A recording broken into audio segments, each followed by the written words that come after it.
My name is Satyajit Das. I'm the author of Extreme Money, The Masters of the Universe and the Cult of Risk. I was one of the speakers in the Big Ideas Festival, and I spoke on the topic of end of growth.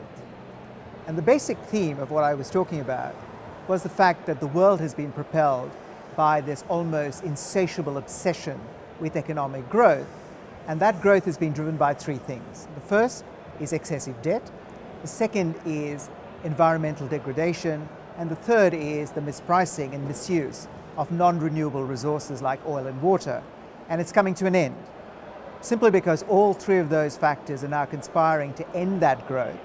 And so basically we're now entering a period of history which will see much, much lower rates of growth than we have for probably the last 30 or 40 years. Well, marketing has always been there as one of the drivers. Firstly, if you look at marketing and advertising, it does different things. One thing it does do is obviously provide information about products, but to some extent the product space has gotten filled out. So now it's more about differentiating and to some extent creating demand for products, which probably we don't really need, and creating changeover, which is basically switching of products or basically shortening the product life cycle to create new sales. Now the problem with all of that is it hasn't made the human race happier, and more to the point, it needs something to pay for all of these purchases. And the problem we now have is we've reached that end of that cycle. And so if growth goes down, demand for products will also go down. So the role of marketing in terms of creating that, you can think about it in two ways. One, it becomes more important, or alternatively, together with everything else, it slows down and there are less marketing dollars that will be spent. What I was urging is a serious change, but the serious change means lower living standards, lower incomes, basically less production, less consumption. That is not an industry-wide thing that will appeal to everybody. So I don't think it's actually going to have any effect. But notwithstanding that, the interesting thing is that this will be forced on us. Because this is like gravity. You cannot defy gravity forever. And the best way to think about the world for the last 30 or 40 years is we've used jet fuel, which is debt and all these other things, to stay afloat. Now we're running out of all of those, so we're going to come down to earth. So these people will have to adjust. But I think the general reaction to a message which they see as overwhelmingly negative is to ignore it, and then basically try to package it up in a way which they can sell more products, and finally, to ignore it. And I think that's what happens. I think it's fascinating because you can make a case either way. One is, if there is less demand, you need more marketing to actually get your goods into the right space, to actually get a bigger market share. But interestingly enough, companies are run by bean counters. They will look at it as a non-essential expenditure. So basically, they might say, well, we have to just cut costs. But the real problem is demand. Revenue lines are not growing. It's a question of how we get smarter in managing that.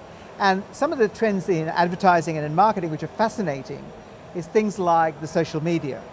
Everybody says social media is tapping new markets. The answer is it may be.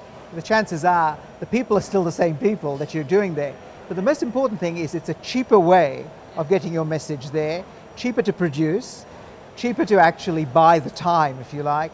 But most importantly, that means there's less revenue in marketing. And the classic example I give you is newspapers.